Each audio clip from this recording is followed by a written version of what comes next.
സംസ്ഥാന നേതൃത്വവുമായിട്ട് ആലോചിച്ച് ദേശീയ നേതൃത്വം കൈക്കൊള്ളും.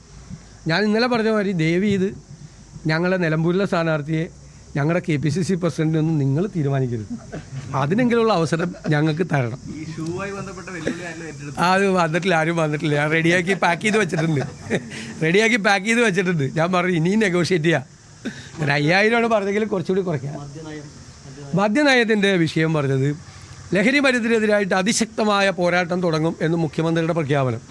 മുഖ്യമന്ത്രി നേരെ പോയി ക്യാബിനറ്റിൽ പോയി 1-ാം തീയതി കൂടി മദ്യം വിളമ്പാൻ വേണ്ടിയിട്ടുള്ള തീരുമാനം എടുക്കുന്നത്. എന്തൊരു കാപഢ്യമാണ് കാണിക്കുന്നത്. 1-ാം തീയതി കൂടി മദ്യം വിളമ്പാൻ വേണ്ടി തീരുമാനം എടുക്കുക, നേരെ പോയി ലഹരിക്കെതിരായിട്ട് ആഞ്ഞടിക്കുക, പത്രസമ്മേളനമൊക്കെ നടത്തി ആഞ്ഞടിക്കുക, ഇനി വിട്ടുവീഴ്ചയില്ലാത്ത പോരാട്ടം എന്ന് പറയുക.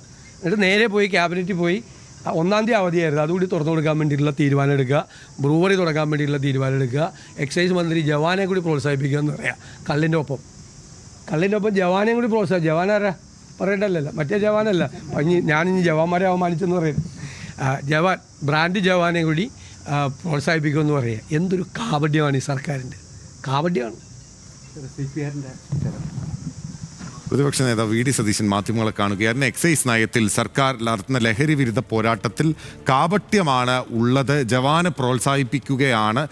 കള്ളിനൊപ്പം, നാടൻ കള്ളിനൊപ്പം ജവാനെ കൂടി പ്രോത്സാഹിപ്പിക്കുന്നു. 1-ാം തീയതി മദ്യം വിൽക്കാൻ സ്റ്റാർ ഹോട്ടലുകൾക്ക് അനുമതി നൽകിയത് ഉൾപ്പെടെയുള്ള മന്ത്രിസഭാ തീരുമാനങ്ങൾ കാപട്യമാണ്. കോൺഗ്രസിന്റെ പുനഃസംഘടന കാര്യത്തിൽ മാധ്യമങ്ങൾ ഈ വിധത്തിൽ അഭ്യൂഹങ്ങൾ ഉണ്ടാക്കരുത് എന്നുൾപ്പെടെയുള്ള വിവിധ കാര്യങ്ങളുള്ള പ്രതികരണമാണ് അദ്ദേഹം നടത്തിയത്.